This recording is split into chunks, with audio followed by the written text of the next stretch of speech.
Okay mga kuys, ngayon bibigyan natin ng honest review tong M-tone pickups ng Montances Guitar Wiring. So, simple lang naman tong gagawin natin. Gagawin ko, papatayin ko yung amp sim, cab sim, tsaka yung ibang effects para marinig natin yung pinaka-raw niya dito sa FR ko na amplifier. Ito yung pinakatunog niya, raw.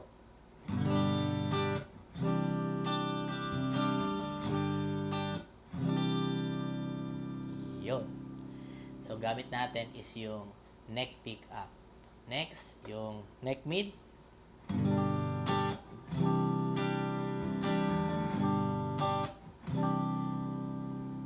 Base sa narinig ko, raw, natutuwa ako sa tunog kasi tunog social yung aking Fernando Unique Series eh.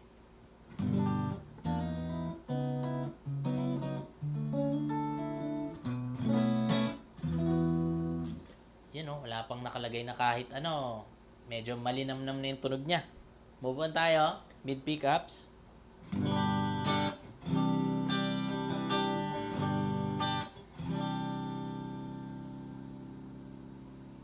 Yung ano niya, yung character nung mid pickup, medyo lumayo siya dun sa neck.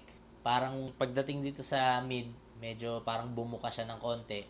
Tapos mas nagkaroon ng character yung kanyang pinaka-tone. So, kung gusto mo ng instant na ibang tone, pwede mong gamitin to. Itong tatlo pa lang, neck mid na kombinasyon. Tapos yung mid, marami ka na pwedeng tone na gawin. Kasi tignan nyo naman neck to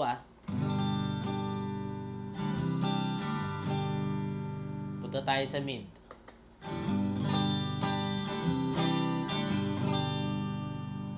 Narinig nyo yung pinaka-buka nung tunog or nung EQ. Medyo nagkaroon ng tuwang tong yung pinaka-mid. So, yung tatlo pa lang, busog ka na. So, dito tayo sa next na position. Mid at saka bridge. Ito naman siya.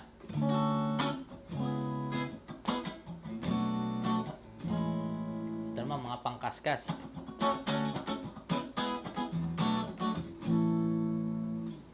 Kung mga funky-funky ka, kaskas, pwede to.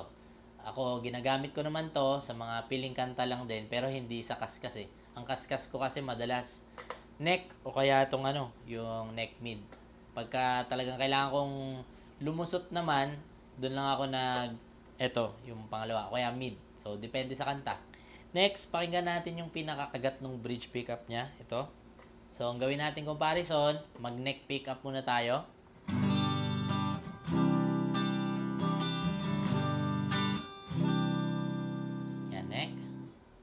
Tingnan natin yung buka ng bridge.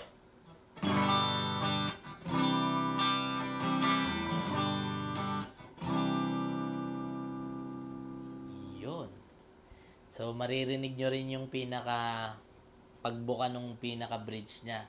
So, dun pa lang malalaman na natin, or ako personally, pagka ganun yung pagkakaiba ng neck at saka bridge, kumbaga pag nag-switch ka ng dito, ganito, papunta dito, yan. Alam ko nang pagka nag-distortion ako or drive, alam kong may kagat or maganda yung magiging tunog ng aking bridge pickup. So, plus points ulit sa akin yon itong ating M-tone pickups. So, mga kuys, ano nga pala to? Alnico 2. So, hindi siya Alnico 5. Yung Alnico 5, base sa mga nabasa ko sa internet, mas mas bright, tapos mas matapang. Itong Alnico 2, mas warm or mas tunog vintage yung tunog niya. Kaya nung sinalpa ko dito sa Fernando, medyo talaga nagtunog mag-aara tong Fernando. Talagang natuwa ako. So, pasado sa akin to. Okay mga kuys, bali yung kaninang narinig nyo, raw yun. Ngayon, i-on ko na yung effects ko.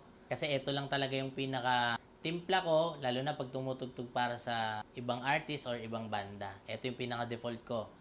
80s tone. Ito siya.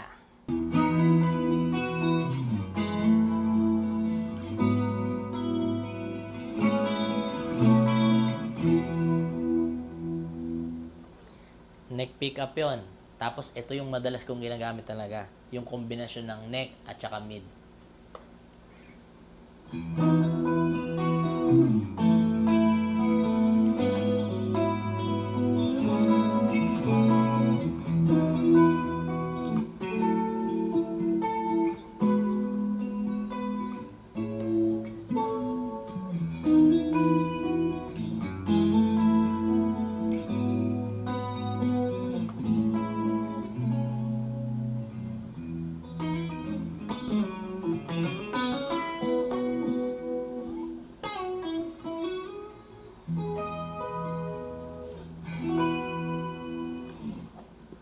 So, yun yung pinaka-potential tunog nitong M-tone pickups ng Montances guitar wiring. So, clean pa lang, busog na yung tunog, malinamnam na.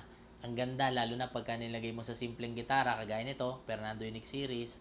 Pag ginamit mo sa stage, hindi nakakahiya. Talagang magtutunog social ka, tunog pumapalag, tsaka tunog professional.